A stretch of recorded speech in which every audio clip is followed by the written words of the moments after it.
So, uh, I decided to make a short video. And in this short video, I'm gonna try to put it short and simple. You know what? I have a problem with us black people in particular. The problem of black people is we do not respect each other's businesses. Like, if I may put it, I'm a forex trader. I trade forex. That's what I do for a living. That's where I get my money from. I don't work for anyone. I don't have a job. I only trade forex.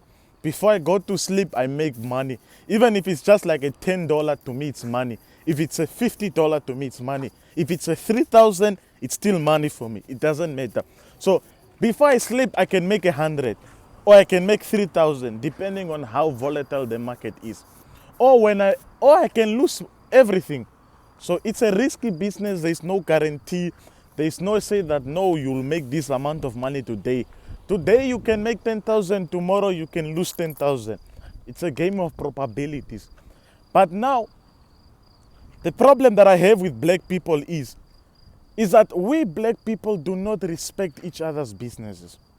Like, you cannot come and expect me to do for you a favor for free. In this life, nothing is for free. And the funny thing is, you come to me, you want me to teach you, but you want me to teach you how to trade for free. Like, seriously, man. Even me, when I first started trading forex, I got nothing for free, man. I had to pay for what I had to pay for my knowledge. It wasn't easy for me.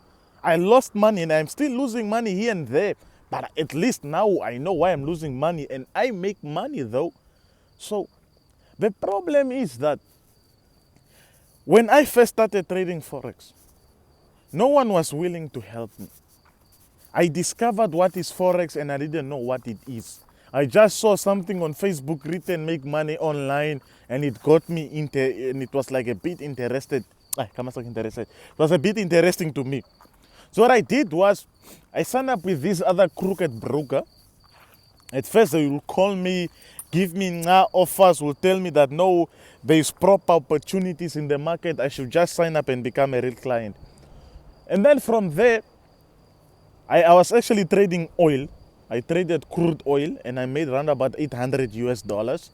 So when I made $800, like, wow, if I can make $800 on a demo account with only one position trading crude oil, how much more will I make if I become a real client? Then what? Then they said, no, Mr. Nekundi, imagine if you can make $800. You know how brokers are. They are there to make money, not to give you money. And I didn't know this. So I signed up with this broker. I became a real client. And their minimum deposit was around about $100. $100 by that time was 1,500. And by that time, if I can tell you the truth, I didn't have money. I was not working and I was not having a job. I had zero in my bank account. If I may be frank, my bank account was sitting at a minus. The bank was calling me every day, Mr. Nekundi, your account is in a minus. When are you coming to make a deposit? Ever since you opened this account, you never put in money. So there I was, being called by the bank, being told, yeah, your account is a minus. You cannot be a client and then here your account is just in a minus. No transactions are going through your account. It's a waste of us that are managing it on your behalf. So I was a bit stressed, man. But no shit, next in your account, you are becoming big, but still you don't have money. And it was irritating me a bit, but at the end of the day, I'm in a third world country.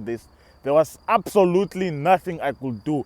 Everything I tried doing was just not working out for me. I tried some businesses, nothing. I couldn't make money. And at the end of the day, what could I do? So, but I didn't accept the situation. You know, they say, Kucha, no, it's not your fault that you were born disadvantaged. But it will be your fault if you die disadvantaged. So, I didn't look at my situation and I felt pity for myself. I look at it and I said, Kuchane, once enough is enough, man. A man can't swallow even, you see other people making it, but you are still, you are still the same, still begging. You can't even buy soap to clean your body. You can't even afford it. You need to get money from someone. So I asked myself this question, Kucha. Until when do I want to live like this? Begging, asking people for favors. Yeah, no, my jeans are torn. And actually, I have this problem. My jeans. Sorry, I'm at a four-way stop and I'm recording a video. So I have this problem. My jeans, they don't last that long. They get holes between the legs after a certain period of time. So I only had one jean, and that jean I'll wear it to church and whenever I'm going out. Festanche. Only one jean. And my friend, I used to go to church almost every day. Every Sunday, kerk. Met die een jean. Imagine every Sunday people look on your legs. It's the same jean that you were wearing last week Sunday. And it was a bit of an embarrassment for me. And whenever I go to town, whenever I'm going anywhere else, I would wear that jean. Why? Basically, it was the only jean I had. I didn't have anything. Most of my things had holes between, and they were torn, man. And I couldn't afford to buy anything else. So, you are a young man, you see other guys that were born in a privileged house, driving cars, wearing clothes, changing clothes as if they want, but, there you are, Kona Shiuna, Jesaneta Gweri, Jesa Zula boy. What could you do but to say for myself, Akucha, no, pityness is not a solution. Feeling pity for myself will not change the situation where I'm in. It's either I do something to change the situation or I die at least trying. One of the two. Either I do and I change the situation or I die trying to change the situation. At least if I have kids one day, their topi was not a query. Their topi didn't give up. Although he couldn't achieve, he died trying. And some of you try here and there, then you just give up. My friend, that's not the life. Even Jesus did not give up. He fought until he died for you. So why must you give up? So from there, when I deposited that $100, basically what happened was I had a phone. It was a J7 Prime. It's a J7 Prime. I sold that phone for 1,000. I wanted to sell it for 2,000. But I had no choice. I could only sell it for 1,000. Sold it for 1,000. Had to Zula, I got 500 here and there and put the money together. So when I put that $500, I put the $500 there, then I had like my 100 USD. Deposited the money. Mind that I had no knowledge about trading Forex. No one ever taught me. All I saw was random videos on YouTube about trading Forex. And then I decided, Kucha, no, it's an opportunity to make money. Let me go in. And this is the mistake that most people do. They join Forex thinking it's a get-rich-quick scheme. But in reality, you enter Forex with such a mentality, you will lose money unapologetically. And that is the sad truth. They say that 90% of new traders lose their money in Forex. Only 10% make it. And the question is, are you in that 10% or are you in the 90%? Just know that when you enter the Forex market, you're automatically in the 10%. And the chances of you making money are zero if you do not have a background knowledge about it. So from there, what happened was that I lost my $100, which was 1,500. And that was the only money I had. 1,500, I put it into Forex hoping to make money to be able to buy myself a new jean because the jean I had was full of holes. My friend, life has a way of slapping you where it hurts the most, and unfortunately, you can't do because the pain is already there. So I've decided, what must I do? I sold my phone, and I also had a laptop. And that laptop, I even sold that laptop. How I end up selling that laptop was I actually had a business idea. And I wanted to get a loan from the bank. I was immature, but I was trying to change the situation. Remember, I'm just a guy that had only one gene that was about to get holes. And if that gene does get holes, which means I wouldn't have any genes left. And I couldn't accept that situation. So I got this business idea and I wanted a loan from the bank. I went to the bank. Before I went to the bank, I was told, I need a business plan plus a cash flow projection. So this other guy was charging me at least, what was it, 1.5 or something like that. I sold my PC for 3,000. Sold the laptop for 3,000, my friend. I got a business plan. I got a cash flow projection. Everything, every paper was ready. I went to the bank. When I went to the bank, they told me, no, Mr. Nekundi, do you have collateral? No, we can see that, no, your business plan is in order. We can see, how when we give you money, this is how you intend to use the money. We know you are not going to waste it. We know, your business plan is in order, it's in plan. So, Mr. Nekundi, do you have any security to offer us as a bank if anything goes wrong and your business does not fall according to plan? And perhaps something happens and you won't be able to pay back our loan. Do you have any security or any collateral to offer us in case you default on your payments? I was like, no, I have no such thing. The bank told me, no, Mr. Nekundi, unfortunately, we are unable to help you.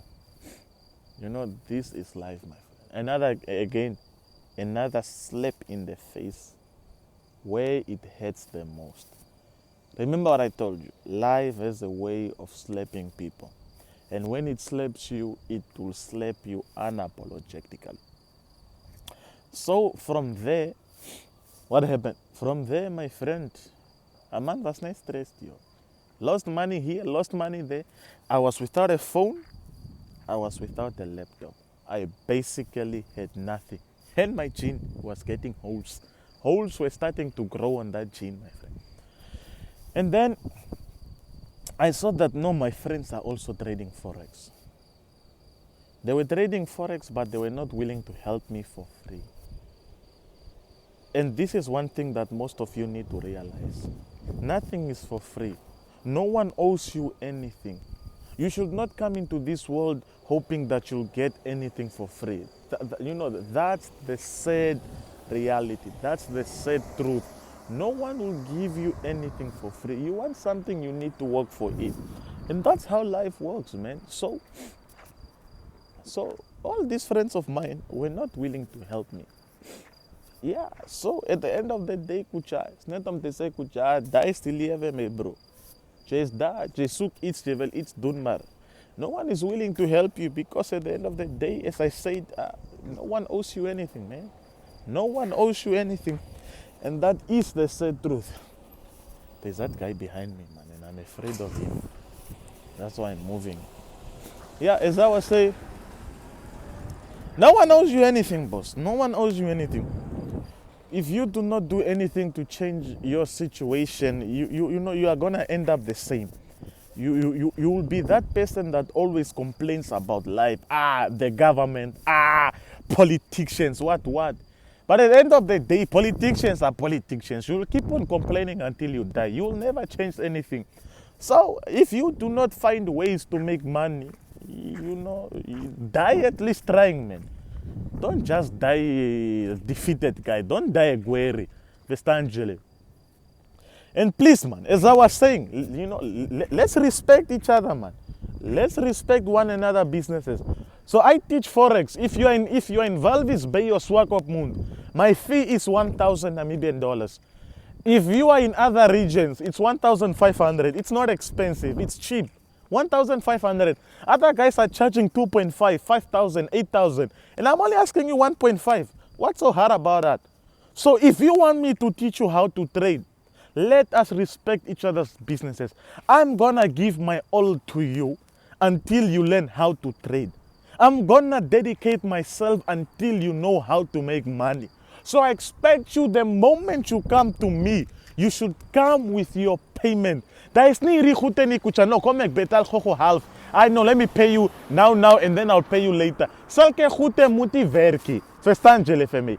Kucha, you can't go to FNB and say, Kucha, no, please, give me money. Look at me, they rejected me. I had a business plan, I had everything. I was still rejected. Festanjele. Chelekani iso komi Kucha asking for favors. Favors are in old time stories, my friend. So, I'm gonna make another video, speaking about my storyline with Forex. This is just an intro, but please, man, let's respect each other's businesses. Nothing is for mahala. Sharp, sharp.